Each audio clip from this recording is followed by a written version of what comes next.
This year has been called the year of AI agents. Now, there's a ton of buzz about agents on YouTube, on X, and actually a lot of it is wrong.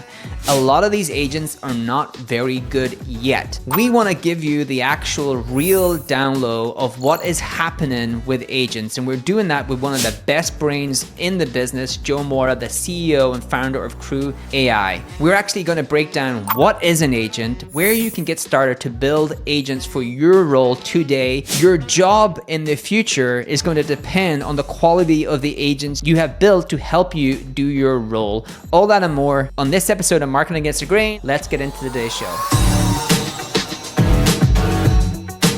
Okay, we're here with Joe Mora, the CEO, founder of Crew AI. This is like the year of agents, right? This is all we've heard. The number one thing on everyone's lips is like agents, right? That's most of what we are all talking about.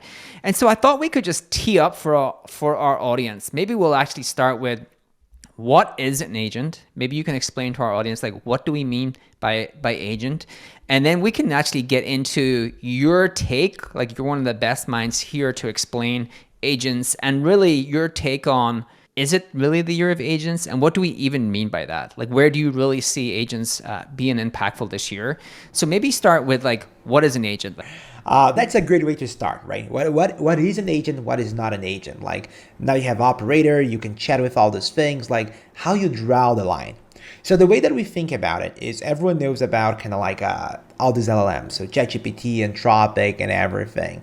And they're very good at basically predicting the next token and creating content. So they're very good at kind of like predicting content, right? So if you really say like, hey, write me an email, it will do it for you. And if you say, well, make it funnier, it will do that for you. Now, the interesting thing is it almost has some sort of cognition, right? If you give them two options of emails, it's gonna like choose between the two and give you a reason for that. So the beauty of agents is you can exploit that feature to how these LLMs kind of navigate a problem on their own. So it's not a chat anymore. You give it a task and you can leave the room. And then this agent's gonna try to autonomously kind of like through this idea of reasoning, figure out how to get there. So I would say that the definition of an agent is it gotta have agency. And it's gotta have like some components, right? Like it has tools, it has memory. Like maybe just talk about some of the common characteristics of what an agent will have. Yeah, because if you think about it, the LLM on the silo, it just spit test out, right? But in order for you to make this more agentic, you need to have a way to hold that information. So you're gonna need like some sort of memory. And then there are gonna be people that are gonna ask about short-term memory and long-term memory. And you can really dive into that and things get very technical. But there's memories and there's also tools. I would say those are the two big components. Right. So as these agents are trying to do something, they're gonna use those tools to interact with other systems, your ERP, your CRM, whatever that might be. Really, when you think about an agent, most of them will have memory because you need that to have, as you said, agentic behavior. And most of them will have access to tools because they can actually do things on your behalf. They're autonomous. And so as we sit here today, one of the things that Kip and I were jamming on earlier on, and when I say jamming on, I mean Kip showing me because I'm a European and I live in the dark ages and we are not allowed to have access to anything without the bureaucrats signing it off for us. And so I do not have access to ChatGPT operator today, other than probably through a VPN at the weekend. But it's a good segue into like the year of the agents and how you think about that. Why don't you give us your take, Kip? I'm not going to put words in your mouth. And then I would love to get Joe your take on their launch and just agents, where we are in agents in general in terms of capabilities. Yeah. So if folks aren't familiar, OpenAI launched Operator as part of their ChatGPT Pro edition, which is the $200 a month edition. So I immediately had to upgrade from $20 a month to $200 a month. They took your money. They took my money like quick. Well, I wanted O1 Pro and everything too. So you got to do that upgrade. So there's already a cost barrier. And what it does is it has basically a browser control agent where OpenAI has built their own browser and the AI can go and navigate based on a request. So you could make hotel reservations, flight reservations, dinner reservations, do research. And it's kind of slow. It's kind of clunky. If it's a good background task and it doesn't require me to like log in or do a bunch of interaction. It's just like, hey, can you look up a hotel with a pool in the city? Like, that's great. It can do that real quick and give me all the information. And then real slow. It doesn't do it real quick. It does it much slower than like you would. It's like 10 times slower than a human doing it, right? Yeah. So you could have went to Upwork, hired a freelancer to be your personal searcher, and had them search for it in the time that OpenAI's operator completed the task. It is very slow right now, and it is. I think it's a peek at what's to come. I'm interested, right, Joe, in your take, but it's like, I think it's a look at the future, but it shows that the future is still a little ways away. Well, I'm going to say I agree with you, but I have, I think would be a hot take. Maybe not a hot take. I don't know. And that's how I started to build Crew, right? My first experience with Crew was building agents that would help me with like posting things on socials. I was never really good at that.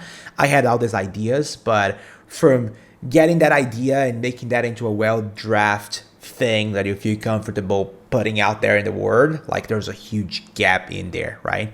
And I could do it for sure. It's just a matter that you're gonna have to sit down, you're gonna have to spend 1 hour kind of like doing this, and if you want to do it consistently, you're gonna have to do it every day. And I was never able to. The minute that I got agents to help me with that, I started doing it every day. Because you're right, they would take way longer, but now I could speed out my crazy idea, and I would make a coffee, I would get to work something, I would forget that the thing was running, and then I would go back and it was ready. I was like, all right, this is good. So I hear you. I think they're not optimal or faster than humans by large. There are ways that you can get there, specifically if you fine-tune certain models for certain things. But I still see a lot of value, especially in kind of like this idea of you're firing a bunch of them in the background and you got to do something else and just not think about it. What Kip said as well is like, the latency doesn't matter if it's a task that is this task that you just want to put on in the background and you have this little army of agents doing things on here's your a good example of something I think Operator would be really good at. Let's say you're moving into a new apartment and you're like, you have a room, and like maybe you've picked out a bed or something. You can upload the picture of the room, you can upload a picture of the bed, and you can have it go research stuff that would go with it and like put together a room for you. And then you basically have a bunch of links you can go through and decide if those things actually go together. And it just happens in the background, and that's stuff that you would have taken you a bunch of time anyway that you now kind of have crossed off the list. It is the long-term goal to have a personal assistant, which is what they're all building towards. Hey everyone, remember that episode we had with Dharmesh? Well, Dharmesh has exclusively gifted us access to Agent.ai's company research agent just for all of you. So if you're looking to spy on your competitors so you can get a deeper dive into their strategy, this is the agent for you. You'll get access to their key demographics, their web traffic trends, and you'll stay ahead of them with all of the competitor analysis tools. So if you want it, you can grab it at the link in the description below. Now let's get back to today's show.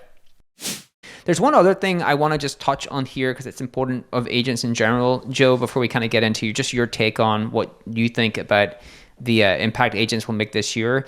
And it actually is the UX pattern that OpenAI had in the operator, because one of the big question marks around autonomous agents is what's the right UX pattern so people feel comfortable with them. And what I mean by that is, these agents are autonomous. So when Kip asked it to book a table on OpenTable, should it just come back and say, it's booked, or should you actually be able to like see the agent complete the task so you feel comfortable with the agent doing something on your behalf? And they went down the path to have a UX pattern where you can see the agent doing its work, and at any point in time, you can take control away from the agent.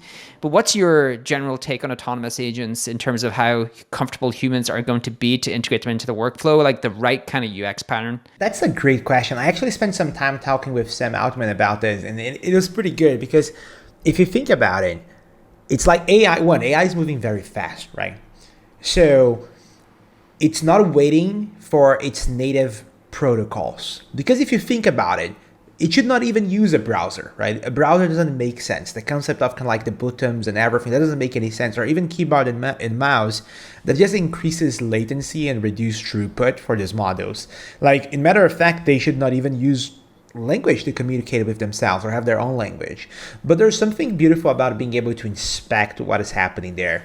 There's a security aspect of it because you can always see what is happening, right? And I just think it's getting better and better. You want to make sure that you're able to do that. But there's also that ability for you to feel reassured about it.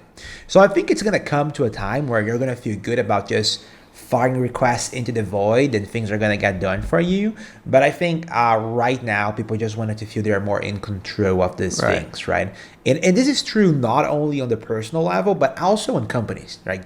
If companies are thinking about, and this we're seeing firsthand on our enterprise deals, like if a company wants to automate a critical part of their process, like they want to make sure that they can visualize and control this and they understand what is happening and they can audit it later on. Yeah, I was talking to someone who had been using very early on when agents first come out, they are playing with all of the technology and they set up an autonomous agent to do some stuff on email, and the agent was meant to craft emails, put them in the draft, and then they would go in and look at them and then send them or not send them.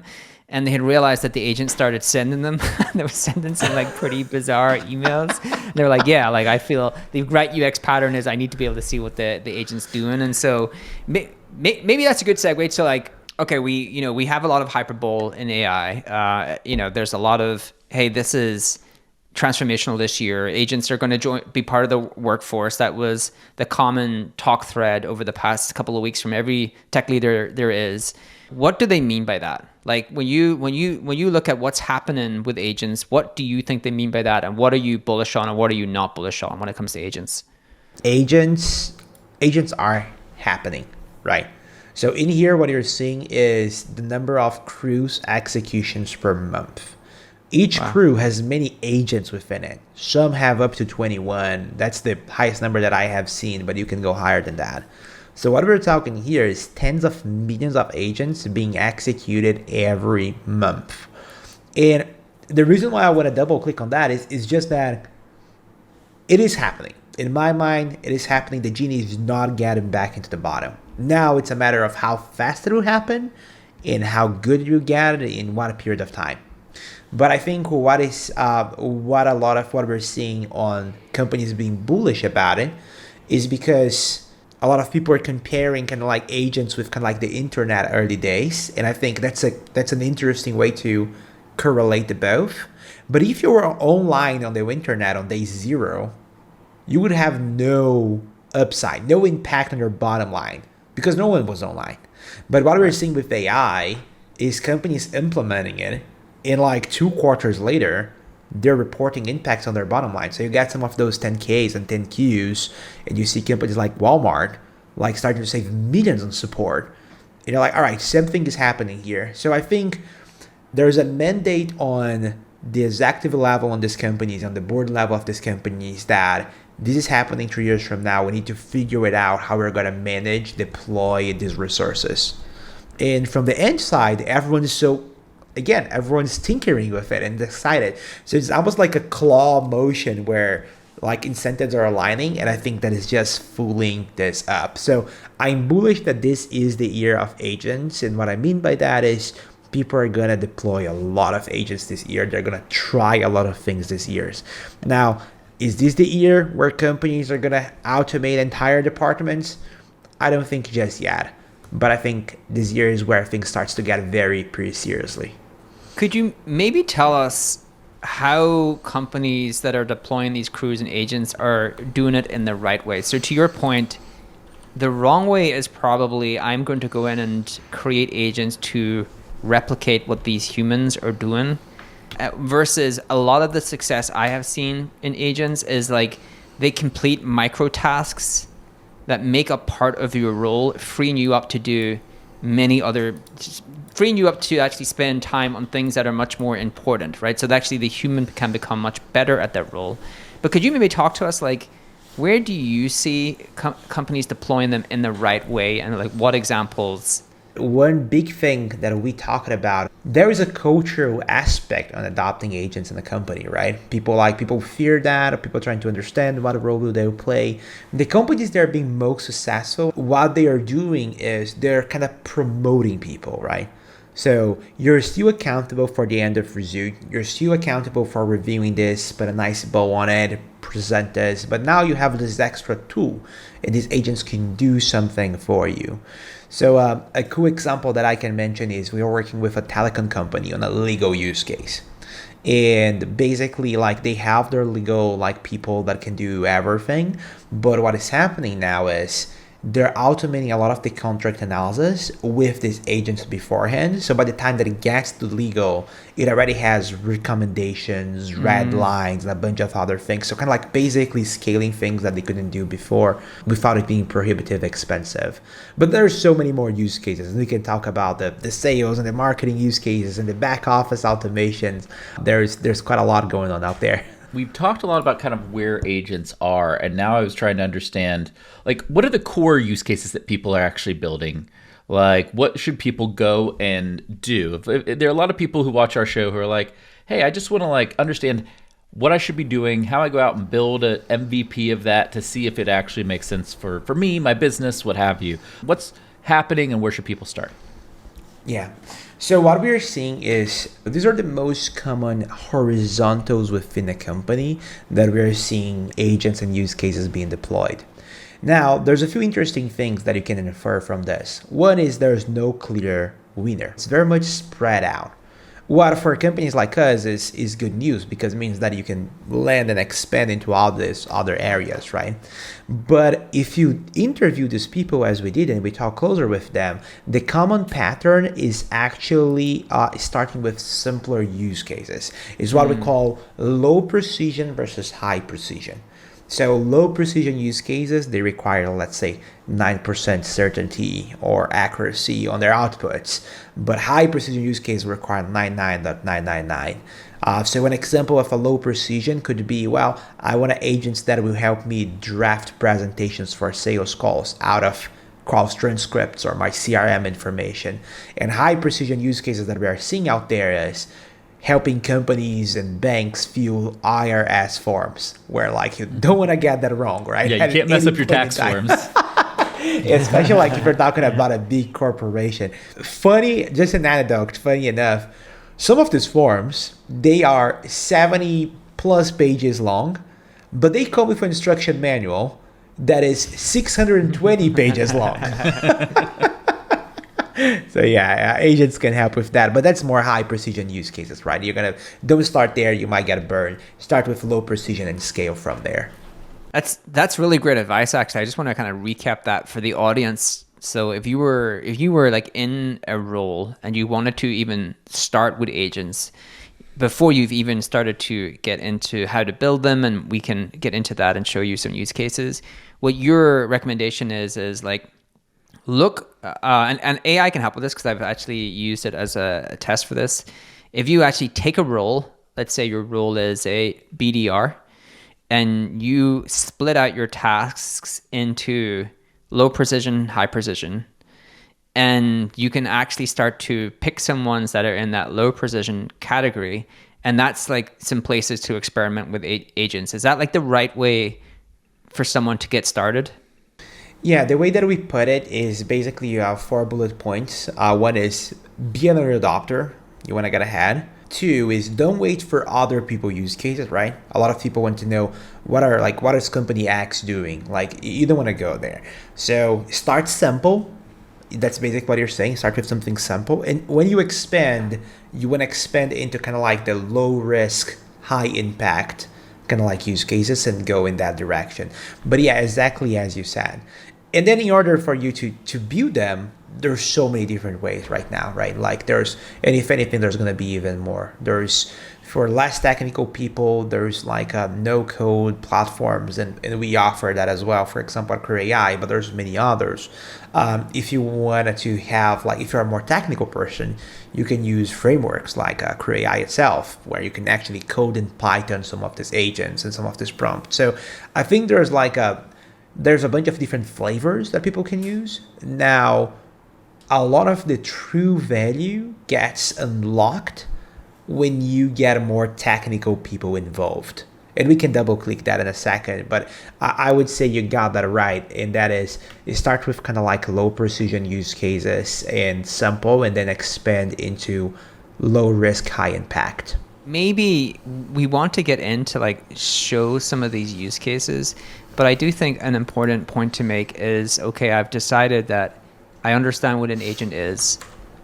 I've looked at my role and I understand like what are good use cases for an agent. The other thing you mentioned is like how agents are being adopted within the company, like how they're being built for different teams.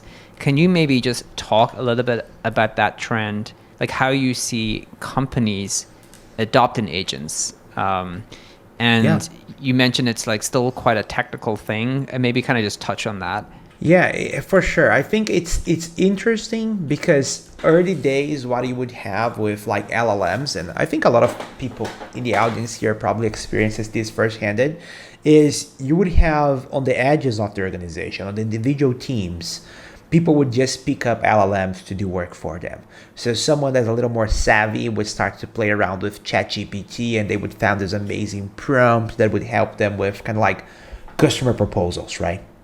And then that became a problem because, well, this person is putting information that might not be supposed to be there. The company doesn't approve. And maybe this person unlocked an amazing case, but that information now and that knowledge is siloed. So what we're seeing with agents, at least on the enterprise sales motion for AI, is more of a central deployment. So usually under a CIO, a CTO, a head of AI, and you sell into this department that is going to configure everything, and then you start to enable these departments individually. And the cool thing about that is you're going to have way more control on what are the LLMs that are being used. Do I want to add filters for PII and personal information, and making sure that I'm controlling all these use cases so they are reusable, and then even enabling people that can code to use the platform to build it. So that's kind of like what we're seeing in terms of the enterprise adoption. And again, funny enough, like there's a lot of kind of like low code, easy to roll out and templates that you can use.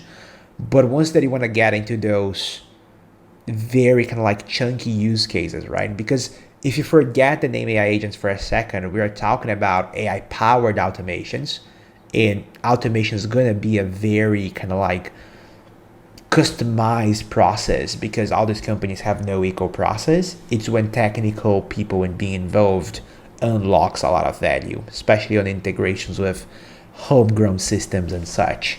Yeah, like they're much more powerful if they're deeply intertwined within your unstructured data and they're deeply intertwined within your systems. Yeah, but I gotta say, it's still very much early days. So we basically we pulled around 4,500 people from different companies, and only 15% actually have features in production right now. If you isolated this only looking at large enterprises, then we're talking about 23, so it's a higher number. What kind of hints that enterprises are moving a little faster here. But for a lot of people, it's either like early days or they just have done a few deep dives. That number is higher than I would have expected. I would have expected like single digit adoption of like agents being deployed. It shows there that even though it's early, there is a lot of just crappy stuff that has to get done out in the world that agents are good enough to go and solve today, right? Or otherwise that number would be much, much lower than it is in terms of like agents deployed. What I would say though is there's one caveat, right? These people, they were coming into CrewAI to answer this form, so they are definitely more savvy. They are looking into agents. So I think if you look at the broader population of like any company out there, you're gonna have like smaller numbers. Like these are companies that are actually engaging with us. So they're like the actual. So I guess like even among the tech savvy, that number still looks low. But if you broaden out to like the laggards, it's going to be. We're still so early. I think the point here is like, if you're listening to the podcast and you're following along and you're thinking, well, I'm going to create an agent and do something, you're in the fast movers.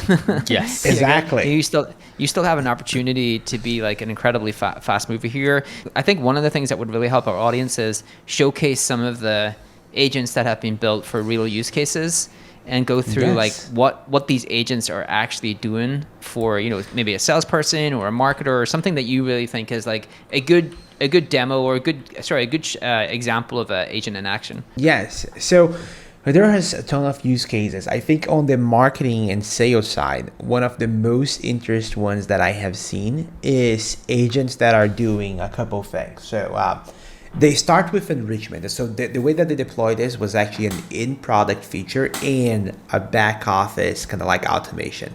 So when someone would come into their website and create an account, they would have agents go online and start researching this person. So up to this point, that's okay, right? This is kind of like regular enrichment, like find what is this person role, find like more about this company vertical and all that. So that's good. Now, where things starts to get interesting is they got some agents to get one step ahead and given the information that they found, come up with hypotheses on how this person is going to use their product. So what is the interest? If this person is kind of like a CMO at a company, how they're going to use, like what value they're going to get from this product, and creates kind of like 3 hypotheses. And then do the same thing for the company. Like for a company in this vertical, what would be kind of like the main 3 things they would take? So now that the agents have done that, they convert it into JSON, so structured data, and then push it in 2 places, to their HubSpot and into their product database. So what that means is now all their email marketing is like super hyper targeted, mentioning not only the name of the person, the company, but like highlighting the features in the ways that they could leverage. And then in the product, and this is kind of like what they're working out, in the product, they preview some of the informations and the templates that they show, like basically using that inference that they made. So very interesting use case, and I think a great kind of like use case for agent in general. Yeah, somewhat similar to what we do. And I think the example going back all the way to what an agent is and having memory tools. Like an example of a tool that is really good for research is something like Perplexity's new Sonar. Like Perplexity is a pretty good research tool that the agent can have access to and do some of that research on your behalf.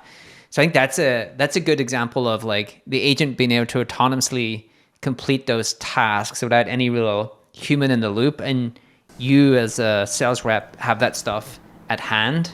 And so you can be much more productive because you have this stuff being done for you by a smaller, a small team of agents who each are like specialized in one of those tasks. Exactly. And I think we go back to the comparison that we make with the operator early on, right? Like, yeah, as you as a sales rep, you could go out and research this customer and make sure that you're engaging them on a very custom format, or like prepare for every meeting that you have. Yes, you absolutely can. And you might be able to do it faster than what an agent would do. But if you can do that at scale, does that mean that you can take more meetings and be better prepared to them? I think that is. And there's also something beauty about you being able to customize it, right? So like, let's say that you always have that one sales rep in your company that is just like the beast, right? The guy does the best prep, like, why don't you just like try to replicate that for everyone, and now everyone has that level of notes? I mean, the sales rep might not be too happy about it, but it might be definitely an interesting experiment. I would love to get into another use case you mentioned off mic, but I think one of the interesting things here, because it was a point you made, which is, the rep can have these agents and be much better at their role, and other reps might not be happy about it. Like it creates some competition to actually use agents because you can't compete unless you have access to the same sort of help. And I don't know if you saw, there was an interview from Satya Nadella, the Microsoft CEO this week. And one of the things he said was in the future, people might be hired because of the agents that they have helping them do their role. And so he can imagine a world where you go to LinkedIn and instead of having certifications or anything like that, and even prior work experience, you actually list out the agents that you have built to help you be like the kind of employee that you are. I'd love to just get your kind of thoughts on that as a future version of what like a great employee might look like. I 1,000% agree. Honestly, not because of the agent themselves, but also because what they tell about that person. And I can tell that we are doing this at Crea AI.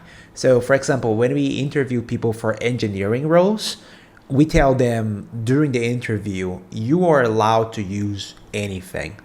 Like you can use ChatGPT, you can use Anthropic, you can use Cursor, you can search Google, whatever it is you're allowed to use. If they don't use it, it's an automatic pass.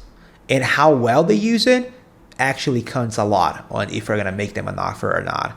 And that can be counterintuitive for a lot of people, like, well, but are you assessing like their engineering skills? Well, on the day-to-day, they're going to have access to the tools anyway, so I want to know how well they use it. And I would say like probably what he's hinting there is some of that as well. It's not about the agent that they have as the companion, but also the ability that they're able to create something like that and what they tell about that person. Coming back to the use cases you mentioned off mic, I think one of the ones we should actually just cover real quick because everyone loves a good SEO content use case. Could you maybe just go through that use case to just give another example of what agents can help with? So what we're building together was agents that would like, given your product, it goes into our website, would take screenshots of our website, understand like the copies, everything, then would research what are their competitors, would go into their websites and look at all their copies and everything, and then would create hypotheses, right? What should we change on your website given what the agents were able to build an understanding around the industry and the competitors in order to get you a better conversion. And then the idea is that they would go all the way to implementing those A/B tests and measure it so that you can then choose. So it's basically automating the whole kind of like A/B testing kind of like process from SEO to copy and everything, but going this one step beyond and kind of like understanding the industry and the competitors and everything. And again, something that you could do yourself, but that would take quite a lot of time. So it's basically giving you recommendations on what A/B tests to run by ingesting that data. And actually doing the A/B tests themselves. So you just basically come in and updating the code. Explain what the agent does. Like, do you have to give it? Do you have to start off by giving it data? Like, what's the human doing and what's the agent doing? The input there was, this is my website. This is my description of my industry. This is what I'm trying to optimize. This is the human input. And then the agents would go around and do everything behind the scenes, and they would come back with all these like A/B hypotheses for testing. Wow. And then what the company that we were working with was actually doing is building a product around this, right? So you would be able to see all the hypotheses, and you would say, yes, let's do this one, and then they would run for a few days, and you could implement it. But that was not the agents anymore. That was the proper product. Was the agent trained on any special? Did they fine tune the agent or use RAG or anything to build the hypothesis? Or was it just the public information? The agent knows everything about the internet. Yeah. Okay. Yeah, I think there was something about they're doing with the images that was kind of like more proprietary to them, like the parsing the images, where they're doing something fancy with there's not only the screenshot, but there's also the HTML, and then they would kind of like create a better understanding of like the web page by doing that. But no, that was basically a lot of kind of like the open models that you have now. In terms of what you hear and how agents are spoken about, what is the mismatch you see today and where the technology is today and where expectations may be for how people want to use agents? Like, where do you see the biggest mismatch when you speak to people? Yeah, I think honestly, there's going to be a lot more humans in the loop than what people believe, especially this year. I don't think it's going to be kind of like once and done. Like we're seeing this with Operator, right? And like now there's a bunch of tweets where like people set it to do things and kind of like fails midway through, and you got to step in and take over and all that. So I think like this is not the years where we're going to have like completely end-to-end, especially on the more high precision kind of processes, kind of like, agents are doing everything. I think that will be kind of like a step-by-step. The other thing is implementing on especially the more complex use cases is going to be a way like a bigger lift than what I think other people would believe. I think there's a lot of glue in these companies nowadays and in the softwares and how they connect to each other, that in order for agents to kind of like be able to navigate those paths, they're going to need to have like clear code and clear instructions on how to do it. And I think like there's a reason why everyone's doing the browser side of things first, right? That is easier. Like there's a common interface, but there's a lot of like companies out there, they have software that is not even online. It's desktop apps. Right. How you handle that. So I think there's going to be a lot of more challenges in there. So I think this year is going to be definitely where we're going to see a lot of agents going into production. But I think it's very much early days still. This is not the years like where agents are taking over the like a workforce. That's not it. Right.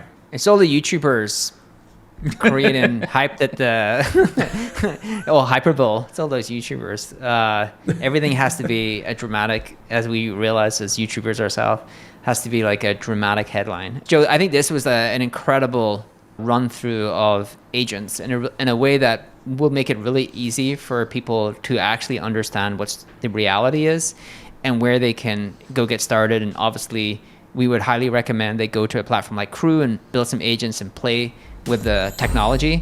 And you have a bunch of like cool templates actually that make it super easy to start to get inspiration. One of the things that people actually struggle with, which is why I wanted to really dig into like how you would suggest someone starts with a use case, is people just struggle with like, where do I even get started? And I think your template gallery is a really great way to find inspiration for your role. So I appreciate you coming on and taking us through that explanation of agents. No worries. Thank you so much for having me. I had a blast. Thank you so much, and I catch you online. This data is wrong every freaking time. Have you heard of HubSpot? HubSpot is a CRM platform where everything is fully integrated. Whoa, I can see the client's whole history, calls, support tickets, emails, and here's a task from 3 days ago I totally missed. HubSpot. Grow better.